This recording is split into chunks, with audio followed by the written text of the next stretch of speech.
Je suis nul. Je ne suis pas fait pour ça. Je n'y arrive pas. D'ailleurs, je suis trop moche.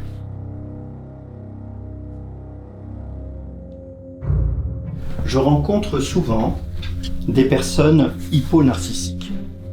Des personnes hyponarcissiques, ce sont des personnes qui se critiquent souvent, inconsciemment, qui se dévaluent, qui s'auto-dénigrent. Difficile dans ces conditions de faire face aux difficultés de la vie ou de réussir ses projets. Je voudrais aujourd'hui vous présenter le phénomène de l'hyponarcissisme dans toute son ampleur et puis à la fin de cette vidéo, vous présenter des méthodes pour en sortir.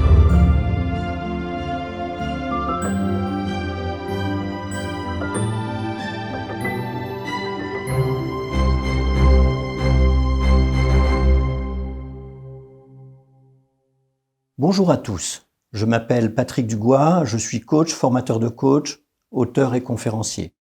Résilient depuis très longtemps, je consacre une part de ma vie à promouvoir la résilience à travers cette chaîne. Nous connaissons tous, nous avons tous autour de nous des personnes hyponarcissiques qui s'auto-dévalorisent. Le phénomène est d'une très grande ampleur et je voudrais dans cette vidéo d'abord vous présenter l'ampleur et le mécanisme. Dans un second temps, je voudrais aussi vous indiquer et vous expliquer pourquoi est-ce que nous faisons cela. Pour terminer, je vous présenterai des méthodes qui permettent d'en sortir. L'autodévalorisation est très répandue, elle est quotidienne, elle est partout.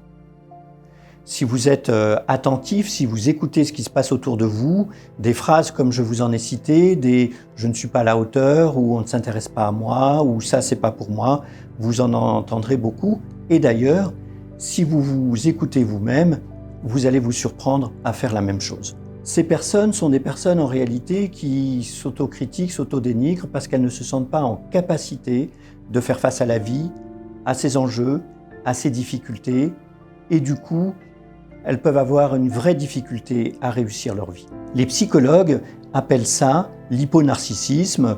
De manière assez simple, c'est tout simplement de l'autodévalorisation. Cela correspond en général à un déficit de confiance en soi et ce déficit de confiance en soi vient d'un déficit d'estime de soi, c'est-à-dire qu'au fond, ces personnes ne s'aiment pas beaucoup.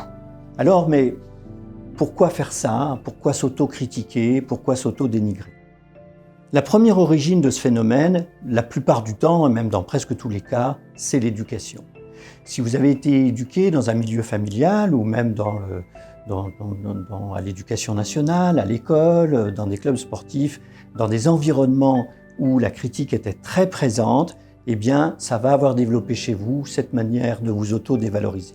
De la même manière, vous allez être amené à vous auto-dévaloriser, à vous critiquer, parce que ça peut être une manière de cacher une demande, mais y compris dans des situations très quotidiennes. Par exemple, vous avez besoin de faire un nouveau branchement ou quelque chose de nouveau avec votre téléviseur. Vous ne savez pas trop comment vous y prendre et là, vous allez dire « mais moi, je ne suis pas doué pour les technologies ». Et la personne qui est à côté de vous va dire « mais ne t'inquiète pas, tiens, je vais te montrer ». En réalité, vous vous êtes dévalorisé pour demander de l'aide à la personne qui était à côté de vous. Une autre raison qui fait que les personnes s'auto-dévalorisent, ça peut être aussi pour demander du réconfort, pour demander de l'attention. Quelqu'un qui, par exemple, va dire « mais moi, je ne suis pas fait pour ça », par exemple, un manager qui viendrait dire à un collègue « moi, je ne suis pas vraiment fait pour le management », eh bien, elle attend de l'autre que l'autre lui dise « mais si, t'inquiète pas, peut-être qu'il y a des difficultés », mais en fait, elle va avoir besoin d'être rassurée, et derrière ce rassurer, il y a en fait une demande d'amour cachée. Une autre raison qui fait que les personnes s'auto-dévalorisent, c'est que c'est une manière inconsciente de se protéger des critiques. Par exemple, et de manière assez subtile, vous avez des personnes qui vont vous dire « ah bah j'ai une petite question ». Et comme ça, si la question n'est pas trop prise en compte, eh ben elles vont pas trop mal le vivre. Ou des personnes qui vont vous dire « j'ai un petit problème ».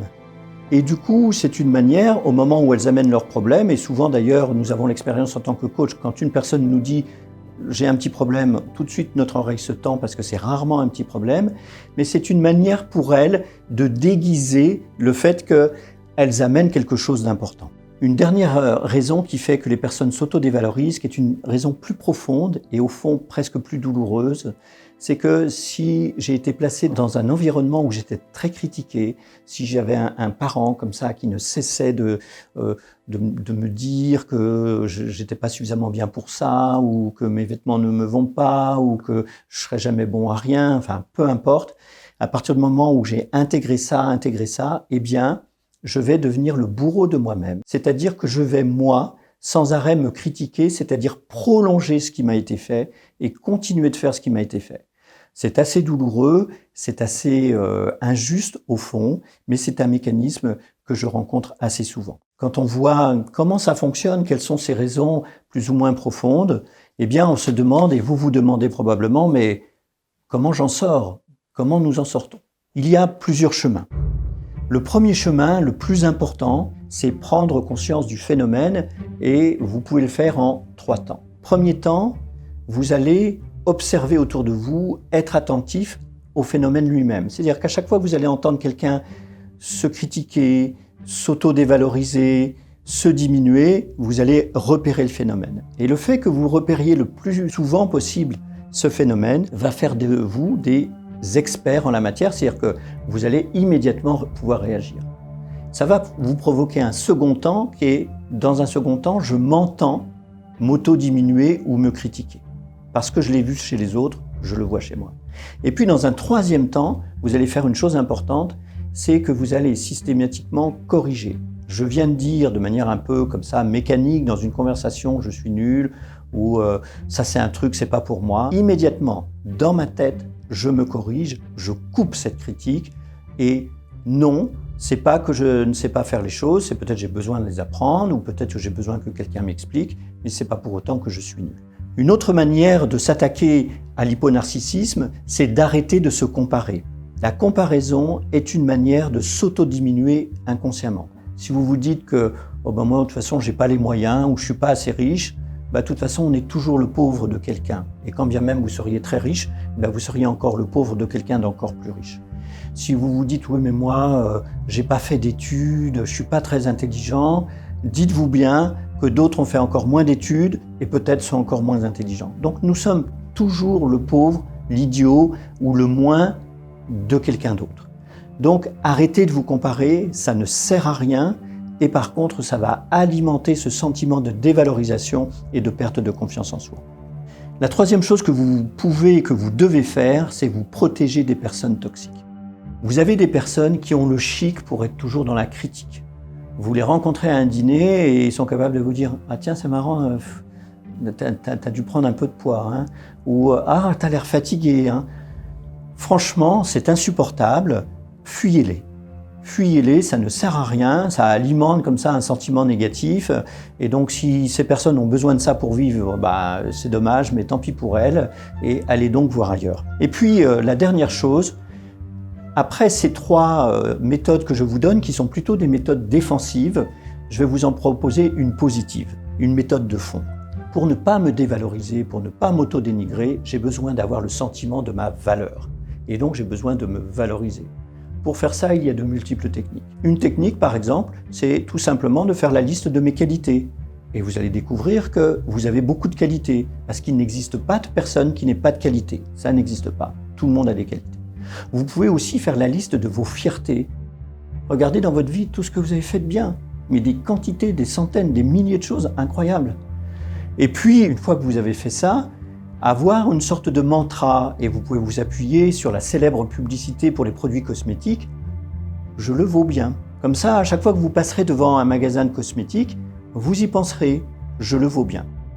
Il y a donc de multiples possibilités pour vous de vous préserver, de moins vous auto-dénigrer, et puis surtout de remplir votre vase et de nourrir l'estime de soi, l'amour de soi qui va donner de la confiance en soi, laquelle va faire que vous allez bien mieux réussir dans votre vie et qui du coup va alimenter un cercle vertueux de confiance en soi.